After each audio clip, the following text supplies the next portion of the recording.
नमस्कार, आप सुन रहे हैं हिमाचल अभी अभी का रेडियो बुलेटिन काजोल चौहान के साथ। 25 जून शुक्रवार का दिन है। आज दिन भर की प्रमुख घटनाओं की जानकारी इस रेडियो बुलेटिन में। शुरू करेंगे बुलेटिन मुख्य सुर्खियों के साथ। जयराम सरकार ने आईएएस और एचएएस को सौंपा अतिरिक्त कार्यभार। जनरल नरवड़े बोले, सेना दुश्मनों की हर नापाक कोशिश का मुंहतोड़ जवाब देने में सक्षम। पोस्ट कोड 817, 843 और 44 के लिए हिमाचल कर्मचारी चयन आयोग ने मांगे दस्तावेज। जयराम ठाकुर के नेतृत्व में होंगे चुनाव, हाईकमान तय करेगा सीएम का चेहरा। जोगिंद्रनगर में चेक डैम में डूब रहे बेटे को बचाने कूद गई मां, दोनों की मौत। चंबा में हादसा, खाई में गिरी बेलारो, एक युवक की जान गई, 6 घायल। ऊना से डेल्टा प्लस की जांच को भेजे जाएंगे सैंपल। कोविड के नए वेरिएंट ने बढ़ाई चिंता। कोरोना के इस दौर में हमारा आप सभी से आग्रह है कि एहतियात के 3 आसान नियमों का पालन करें। मास्क पहनें, सोशल डिस्टेंसिंग के लिए 2 गज की दूरी बनाए रखें और बार-बार हाथ व मुंह साफ करते रहें। इसके अलावा अपनी बारी आने पर कोरोना का टीका अवश्य लगवाएं। और अब समाचार विस्तार से। आपके स्वास्थ्य का प्रहरी श्री बालाजी हॉस्पिटल कांगड़ा हिमाचल। जयराम सरकार ने 9 एचएएस और 2 आईएएस को अतिरिक्त कार्यभार सौंपा है। इस बारे में मुख्य सचिव अनिल खाची ने अधिसूचना जारी कर दी है। जारी अधिसूचना के अनुसार जिन आईएएस को अतिरिक्त कार्यभार सौंपा गया है उनमें एमडी एचआरटीसी शिमला संदीप कुमार व डीसी मंडी अरविंद चौधरी शामिल है। संदीप कुमार को निदेशक finance and personal HP state electricity board और अरविंद चौधरी को निदेशक रेवेन्यू ट्रेनिंग इंस्टीट्यूट जोगिंद्रनगर मंडी का अतिरिक्त कार्यभार सौंपा गया है। इसके अलावा एचएएस जिला पर्यटन अधिकारी चंबा विजय कुमार को अतिरिक्त निदेशक पंडित जवाहरलाल नेहरू मेडिकल कॉलेज चंबा का अतिरिक्त कार्यभार सौंपा गया है। विशेष सचिव होम मनोज कुमार चौहान को विशेष सचिव हेल्थ एंड फैमिली वेलफेयर और एसडीएम डलहौजी जगन ठाकुर को एसडीएम सलूनी चंबा का अतिरिक्त सौंपा गया है। एसडीएम धर्मपुर मंडी सुनील वर्मा एसडीएम सरकाघाट मंडी का भी अतिरिक्त कार्यभार देखेंगे। संयुक्त निदेशक राजस्व अनिल कुमार, संयुक्त सचिव शिक्षा और आरटीओ मंडी संजीत सिंह एसडीएम मंडी का अतिरिक्त कार्यभार देखेंगे। जिला राजस्व अधिकारी चंबा के पास एसडीएम चंबा, संयुक्त सचिव पुष्पलता सिंघा, संयुक्त सचिव और अंडर सेक्रेटरी कृषि पूनम शर्मा अंडर सेक्रेटरी का अतिरिक्त कार्यभार देखेगी। भारतीय सेना दुश्मन की हर नापाक कोशिश का मुंहतोड़ जवाब देने में सक्षम है। जहां तक चीन के साथ लगती सीमा का प्रश्न है, बातचीत हो रही है और चिंता करने वाली कोई बात नहीं है। हमारी तरफ से व्यापक स्तर पर मैन और मटेरियल तैनात है और सेना पूरी तरह सजग है। ये बात शुक्रवार को सेना प्रमुख जनरल एमएम नरवड़े ने अपने हिमाचल दौरे के दौरान शुक्रवार को राजभवन में राज्यपाल बंडारू दत्तात्रेय से भेंट के दौरान कही। इस दौरान उन्होंने सेना व हिमाचल के सीमावर्ती क्षेत्र से जुड़े अनेक विषय पर विस्तृत चर्चा की। सेना प्रमुख ने राजभवन परिसर में चिनार का पौधा भी रोपा। इस मौके पर राज्यपाल ने चीन के साथ लगते हिमाचल के सीमावर्ती क्षेत्र में अधोसंरचना विकास का बल दिया। उन्होंने कहा कि सड़क, हेलीकॉप्टर व अन्य अधोसंरचना विकास में सेना की अहम भूमिका है। उन्होंने कहा कि सीमा से सटे गांव में युवा जनसंख्या को रोकने की आवश्यकता है। इसके लिए स्थानीय स्तर पर स्वरोजगार व रोजगार के अवसर तलाशे जाने चाहिए।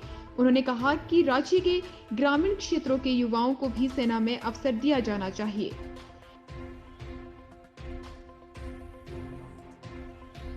हिमाचल कर्मचारी चयन आयोग हमीरपुर ने पोस्ट कोड 817, 843 और 844 के लिए भर्ती प्रक्रिया शुरू की है।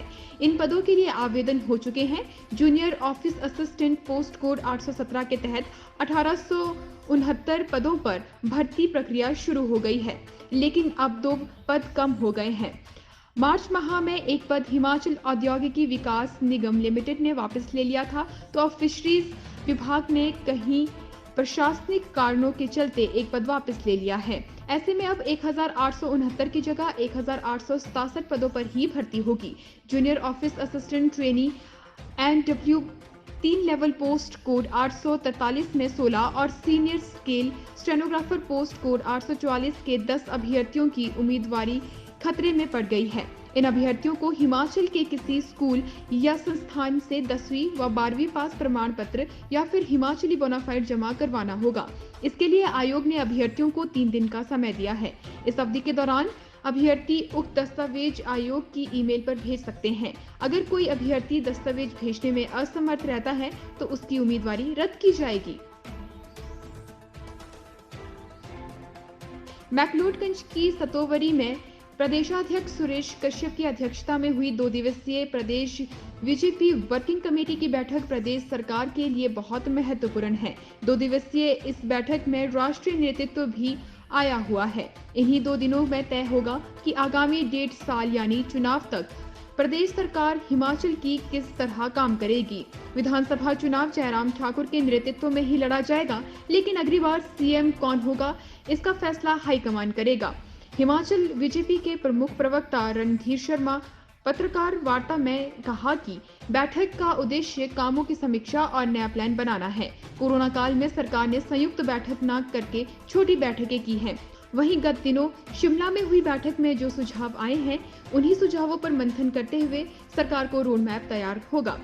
कोरोना काल में हर कार्यकर्ता ने काम किया है, अपने अपने स्तर पर सेवाएं की है। वहीं कोरोना की दूसरी लहर में सेवा ही संगठन अभियान चलाया और मरीजों की मदद भी की। शेष समाचार ब्रेक के बाद। Shri Balaji multi speciality hospital Kangra, जहां आपको एक ही छत के नीचे मिले बेहतरीन चिकित्सा सुविधाएं, cardiology, laparoscopic, general surgery, neuro surgery, orthopaedics, paediatric, radio diagnosis, urology, gastroenterology, ophthalmology, pathology, medicine, anaesthesia और डेंटल जैसी अत्याधुनिक और बेहतरीन चिकित्सा सुविधाएं, 24 घंटे इमरजेंसी सुविधा, 9 बेड के साथ critical care unit, cardiac monitor और डिफिब्रिलेटर्स, सेंट्रल ऑक्सीजन लाइन और वेंटिलेटर सुविधा। हिमाचल प्रदेश के सबसे बड़े निजी स्वास्थ्य सेवा प्रदाताओं में से एक Shri Balaji multi speciality hospital Kangra राष्ट्रीय स्वास्थ्य बीमा योजना के साथ सूचीबद्ध Shri Balaji multi speciality hospital Kangra BPL परिवारों के लिए अस्पताल में कैशलेस भर्ती होने के साथ ही ईसीएच की भी सुविधा। हमारा पता Shri Balaji multi speciality hospital, Balaji Vihar, Ujjain, Kangra. संपर्क करें 9218411108 पर। Shri Balaji multi speciality hospital Kangra.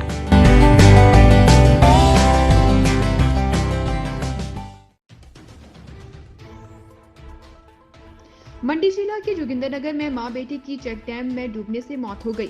हादसा शुक्रवार करीब 11:15 बजे का है। टिकरू पंचायत के चांदनी गांव की 38 वर्षीय रजो देवी पत्नी अक्षर सिंह अपने 10 साल के बेटे अभिषेक के साथ खेतों में काम कर रही थी।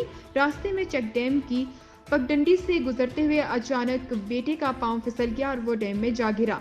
बेटे को डूबता देख मां जोर जोर से चिल्लाई और मदद को पुकारा। जब आसपास कोई नजर नहीं आया तो मां बच्चे को बचाने के लिए खुद डैम में कूद गई। महिला की चीख सुनकर खेतों में काम करने वाले लोग वहां पर आ गए और चेक डैम से मां बेटे को बेहोशी की हालत में बाहर निकाला।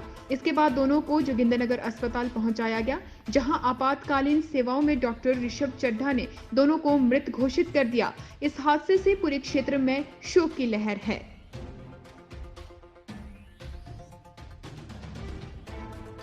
हिमाचल के चंबा जिला के पांगी उपमंडल में बोलेरो के खाई में गिरने से एक युवक की मौत हो गई।